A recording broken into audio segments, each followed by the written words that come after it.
오늘 성경 말씀은 다니엘 11장 5절에서 20절입니다. 다니엘 10장 20절부터 11장 4절에서는 바사의 고레스 왕 이후에 바사의 내왕 및 헬라 제국의 성립과 분열까지의 묵시를 기록하고 있습니다. 그리고 이어지는 오늘 본문은 바사 시대부터 세상 종말까지의 역사 전개 중에 헬라 제국이 분열하여 등장할 네 왕국 가운데 톨레미 왕조와 셀루쿠스 왕조 사이의 전쟁 역사를 다루고 있습니다. 오늘 말씀은 신구약 중간 역사에 있었던 사건들 이야기입니다. 이 시간 다니엘에게는 미래의 일들이지만 우리에게는 과거의 일들인 이 사건들을 시간 순서로 살펴보고 이 예언들이 실제로 실현된 역사 안에서 지금 우리들에게 필요한 교훈을 알아보겠습니다. 5절과 6절은 톨레미 왕조와 셀루쿠스 왕조의 정략 결혼을 통한 동맹과 셀루쿠스 왕이 애굽의 공주를 박대할 것에 대한 예언입니다. 바사에 이어 알렉산더 대왕이 세운 거대한 헬라 제국은 짧은 시간에 거대한 제국을 이루었지만 그의 죽음으로 인해 분열되었습니다. 분열한 헬라 제국의 네 왕조 가운데 가장 강한 왕조는 애굽을 기반으로 한 톨레미 왕조였습니다. 그에 반해 시리아를 기반으로 한 셀루쿠스 왕조는 네 왕조 가운데 가장 약하였습니다. 그래서 셀루쿠스는 한때 자기 땅을 포기하고 애굽으로 피신하였다가 톨레미의 도움으로 다시 나라를 회복하고 그 세력을 강화시켜 나갔습니다. 그런데 셀루쿠스의 아들 안티오쿠스 테오스 때에 시리아의 세력이 크게 확정되자 애굽의 톨레미 필라텔푸스는 테오스에게 정략 결혼을 통한 두 나라 간의 동맹을 요구하였습니다. 그래서 필라델푸스의 딸 베르니스와 테오스는 정략 결혼을 하였습니다. 그러나 2년이 지난 후 필라델푸스가 갑자기 죽자 테오스는 왕비 베르니스를 폐위했습니다. 과거 힘이 약할 때 어쩔 수 없이 필라델푸스와 우호적인 관계를 유지하고자 그의 요구대로 정략 결혼을 하기 위해 어쩔 수 없이 자기의 본처 라우디스를 폐위했던 테오스는 베르니스를 폐위시키고 라우디스를 다시 복위시켰습니다. 이것이 오늘 본문 5절 6절 말씀입니다. 그런데 다시 복위된 라우디스는 자기를 폐위시킨 남편에 대하여 한을 품고 있었습니다. 그래서 복귀하자마자 남편 테오스를 독살하고 자기 아들 셀루쿠스 칼리니쿠스를 왕위에 앉혔습니다. 그리고 정략 결혼했던 베르니스와 그의 아들 그리고 그의 수행원들을 모두 처형하였습니다. 이 소식은 곧 애굽에 전해졌습니다. 그러자 필라델푸스의 계승자이자 베르니스의 동생이었던 톨레미 유에르게테르스는 누나의 복수를 위해 시리아를 공격하였습니다. 그는 이 전쟁에서 대성을 거두고 시리아의 실루기아 성에 살고 있던 왕비 라우디스를 잡아 처형하고 4천 달란트에 이르는 금과 4만 달란트에 이르는 은 그리고 2,500개의 우상을 노력한 후 셀루쿠스 칼리니쿠스와 조약을 맺은 후 애굽으로 철군하였습니다. 한편 어머니를 잃고 많은 재물을 노략당한 칼리니쿠스 역시 복수의 칼을 갈았습니다. 그리하여 애굽 원정길에 올랐지만 그는 애굽으로 가는 도중 큰 폭풍을 만나 싸워보지도 못하고 본국으로 물러갈 수밖에 없었습니다. 이 사건을 다룬 것이 오늘 본문 7절부터 9절 말씀입니다. 여기서 중요한 사실은 복수는 복수를 부르는 악순환이 계속된다는 것입니다. 피는 피를 부르듯이 복수는 멈추지 않습니다. 그런데 성경에 보면 하나님께서도 동해 복수법을 제정해 주셨습니다. 그러나 이것은 하나님께서 복수를 인정해서가 아닙니다. 오히려 과도한 복수를 금하여 복수의 악순환을 막기 위한 조치였습니다. 하나님은 그 후에도 도피성 제도를 제정하여 실수로 죽인 것에 대한 복수를 방지하였습니다. 이렇게 하나님은 원칙적으로 복수를 금하셨습니다. 이 모두가 복수의 악순환을 막기 위함이었습니다. 더 나아가 예수님은 원수를 사랑할 것을 권면하셨습니다. 원수에게조차 관용을 베풀 것을 명하셨습니다. 그래서 예수님은 당신이 십자가에서 죽으실 때 침을 뱉고 욕하고 조롱했던 무리들을 위해 하나님께 그들의 죄를 사하실 것을 기도하셨던 것입니다. 이를 받은 스데반 집사도 자기를 돌려쳐 죽이는 무리들을 위하여 예수님과 동일한 사죄의 기도를 하나님께 드렸습니다. 또한 사도 바울은 그가 가는 곳마다 온갖 박해를 가하는 유대인 동족들의 구원을 위해 항상 애타는 심정으로 그들을 위해 자기 자신이 저주를 받아 그리스도에게서 끊어질지라도 그들의 구원을 염원한다 라고까지 말하였습니다. 시리아 칼리니쿠스가 죽고 아버지의 위를 이어 즉위한 케라우누스는 즉위하자마자 아버지의 복수를 위하여 군대를 일으켰습니다. 그러나 그는 패전하여 젊은 나이에 죽고 말았습니다. 그를 이어 동생인 안티오쿠스 마그누스가 죽여 하였는데 그는 형 퀘라우누스보다 더 큰 군대를 일으켜 애굽을 공격하였습니다. 그래서 처음에는 팔레스틴 일대를 점령하는 승리를 거두었습니다. 그러나 애굽 왕 톨레미 필로파테르의 반격을 받고 패하여 간신히 목숨만 건져 본국으로 돌아가게 되었습니다. 그런데 이렇게 안티오쿠스 마그누스를 물리치고 팔레스틴을 다시 회복한 톨레미 필로파테르는 교만해졌습니다. 그래서 그는 자신을 신격화하고 예루살렘으로 가서 대제사장만이 1년에 한 차례 들어갈 수 있는 예루살렘 성전의 지성소에 들어가고자 하였습니다. 그 과정에서 그는 갑자기 알 수 없는 이유로 말문이 막히면서 기절하였고 급히 본국으로 후송되었습니다. 애굽으로 돌아간 톨레미 필로파테르는 자기가 기절한 것이 유대인들이 마술을 걸었기 때문이라고 여기고 애굽에 거주하는 유대인들을 핍박하기 시작하였습니다. 그리고 그들에게 애굽의 신들을 숭배하도록 강요하였습니다. 또한 자신의 말을 듣지 않는 유대인 4만 명 가량을 학살하는 만행을 저질렀습니다. 그런데 그는 결국 알 수 없는 이유로 갑작스러운 죽음을 맞이하게 됩니다.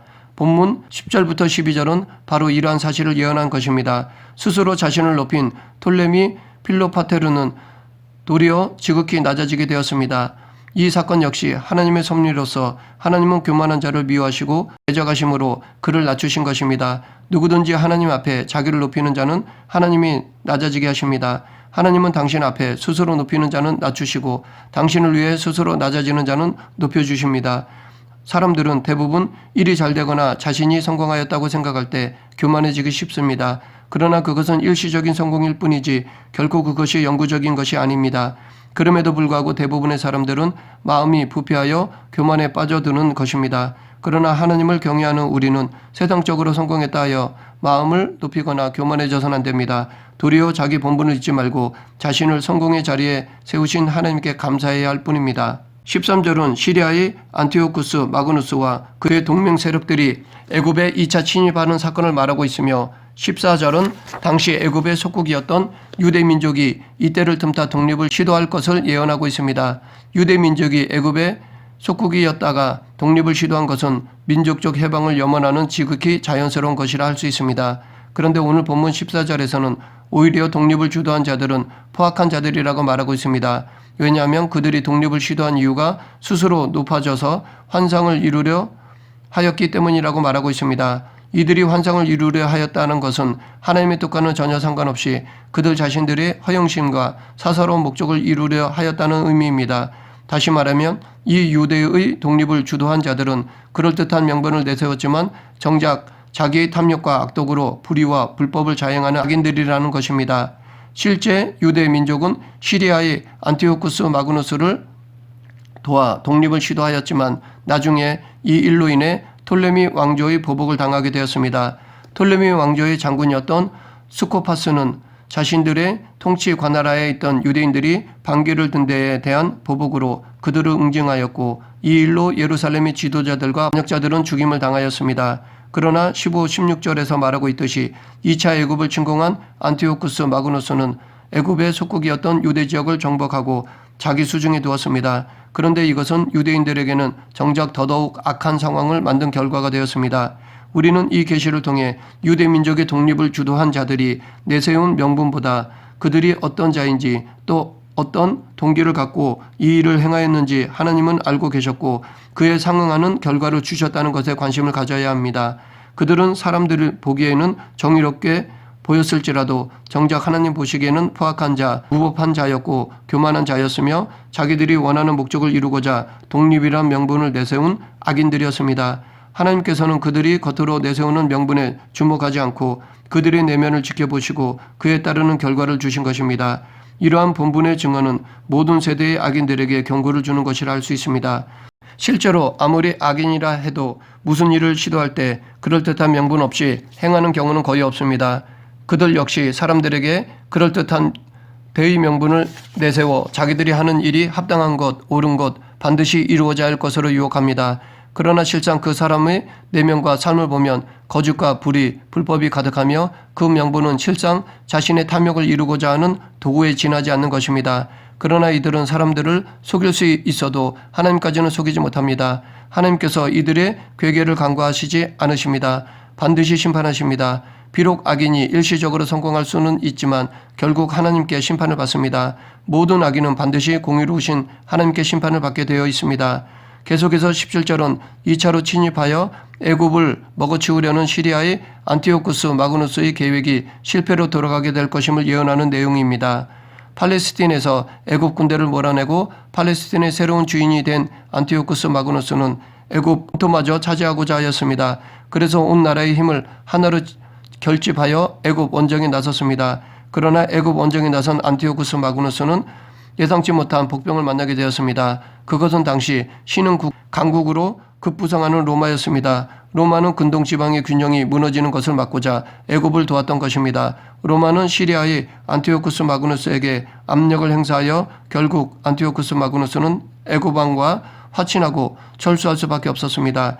대신에 그는 다른 방법으로 애굽을 먹으려 하였습니다. 그것은 자기 딸을 애굽 왕에게 시집 보내어 그를 조종하여 애굽을 손에 넣으려 한 것이었습니다.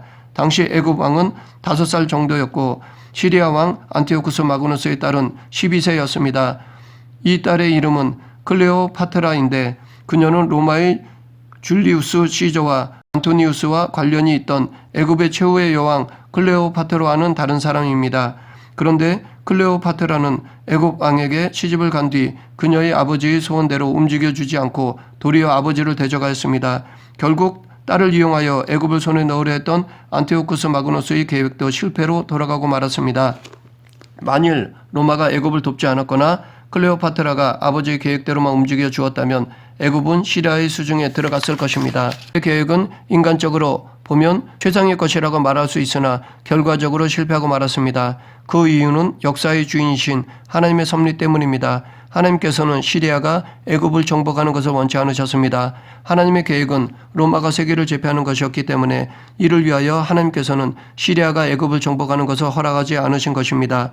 하나님이 로마를 키우신 이유는 로마는 길을 잘 닦습니다. 그리고 글을 헬라어로 썼습니다.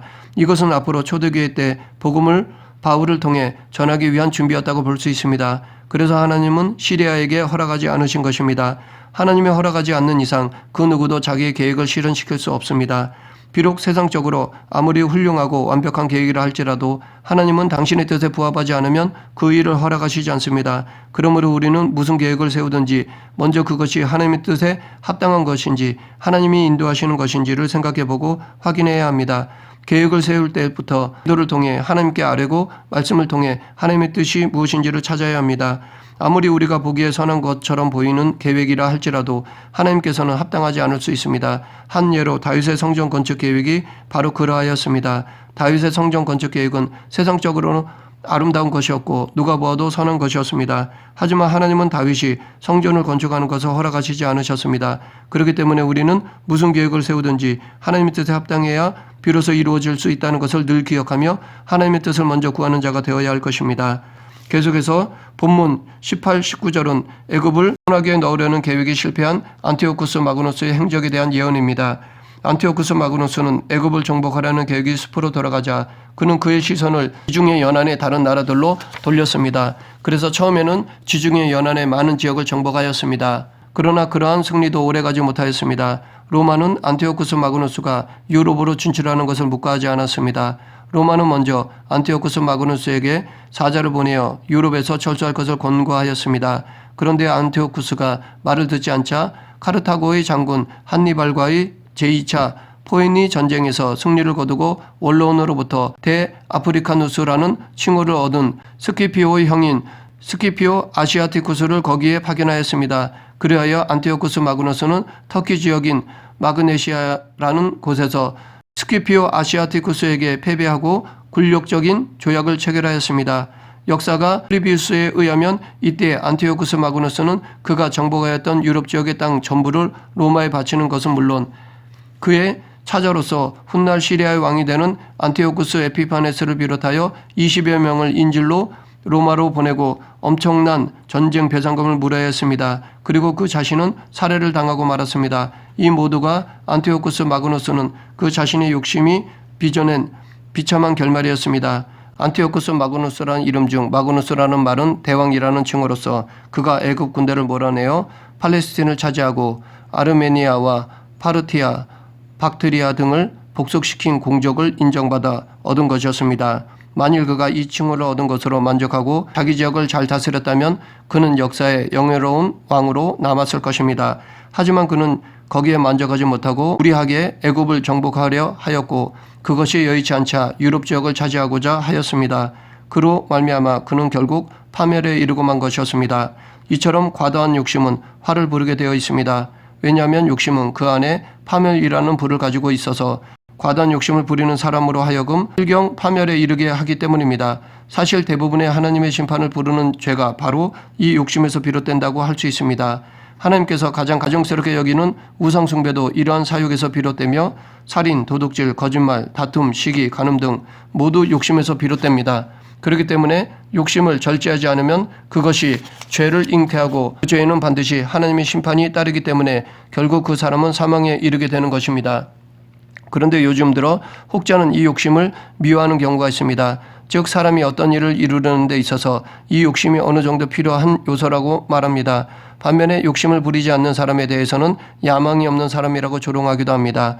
이 말이 무조건 틀리다고 말할 수는 없을 것입니다. 그러나 문제는 과도한 욕심입니다. 과도한 욕심은 반드시 화를 부르게 되어 있습니다. 그러므로 우리는 하나님께서 주신 것에 감사하기를 잊지 말고 자족하기에 힘써야 합니다. 행복은 많은 소유에 있지 않고 감사와 자족하는 데 있습니다. 마지막으로 20절은 안티오쿠스 마그누스의 뒤를 이은 셀루쿠스 필로파테르에 대한 예언입니다. 안티오쿠스 마그누스가 죽자 그의 장자인 셀루쿠스 필로파테르가 시리아 왕으로 즉위하였습니다. 이 셀루쿠스 필로파테르는 비록 왕이 되기는 하였지만 그는 부왕으로부터 로마에 배상해야 할 전쟁 배상금에 대한 의무를 그대로 물려받아야만 했습니다. 결국 그는 백성들로부터 과중하게 세금을 거둘 수밖에 없어서 세금 징순원인 압제자를 백성들에게 보냈습니다. 이 일로 인하여 자신의 절친한 친구를 잃게 되었고 백성들로부터 세금을 거두어들이는 것으로 성이 차지 않자 이번에는 각국 신전에 보관되어 있던 보물들을 약탈하였습니다. 그리고 마침내 예루살렘 성전의 보물까지 약탈하려고 사람을 보내었습니다. 20절에서 말하는 아름다운 곳이란 바로 예루살렘 성전을 가리킵니다. 이 일에 책임을 맡고 있던 사람은 제무 대신인 헬리오도로스였습니다. 그런데 헬리오도로스는 왕의 무모한 조세 정책과 약탈로 말미암아 유대와 예루살렘에서 민중 봉기가 일어날 조짐이 보이자 왕명을 거부하고 왕을 살해하였습니다. 그래서 20절 하반절에서 이를 그는 분노함이나 싸움이 없이 몇 날이 못되어 망할 것이요 라고 예언하고 있습니다. 여기서 셀루쿠스 필로파테르의 죽음은 표면적으로만 보면 그의 무모한 조세 정책에 빚어낸 결과였지만 우리는 예루살렘 성전을 약탈하려 한 일과 연관되어 있다는 사실에 주목해야 할 것입니다. 구약 외경인 마카비서는 셀루쿠스 필로파테르의 죽음이 하나님의 섭리로 말미암은 것임을 암시해주고 있습니다.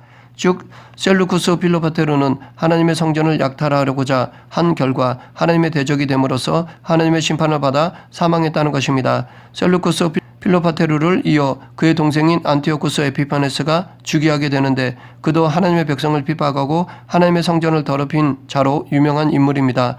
그 또한 비극적으로 최후를 맞이하였습니다. 이러한 사실을 보여주는 것처럼 하나님을 대적하는 자들의 결국은 멸망입니다. 전 세대에 걸쳐 하나님을 대적하는 방법이나 양상은 각기 다를지라도 하나님을 대적하는 자들의 결국은 항상 똑같이 멸망입니다. 말씀을 정리하겠습니다. 세상 역사는 끝없는 갈등과 전쟁을 일으키는 비극의 장이라 해도 과언이 아닙니다.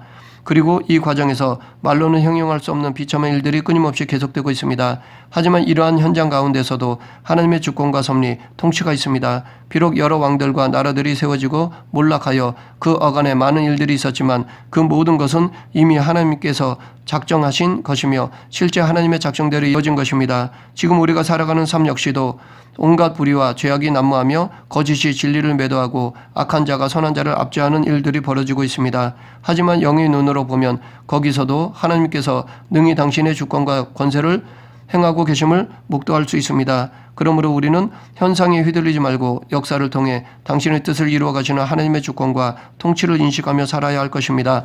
우리 모두 현상이 아닌 본질을 바라보며 믿음으로 살아가는 성도가 되길 간절히 축원합니다. 기도하겠습니다. 지금도 역사를 주관하시는 하나님 아버지, 비록 받아들이기 힘든 불의한 상황 속에서도 하나님의 의로 섭리하신다는 것을 의심하거나 불신하는 성도가 되지 않게 하여 주시옵소서.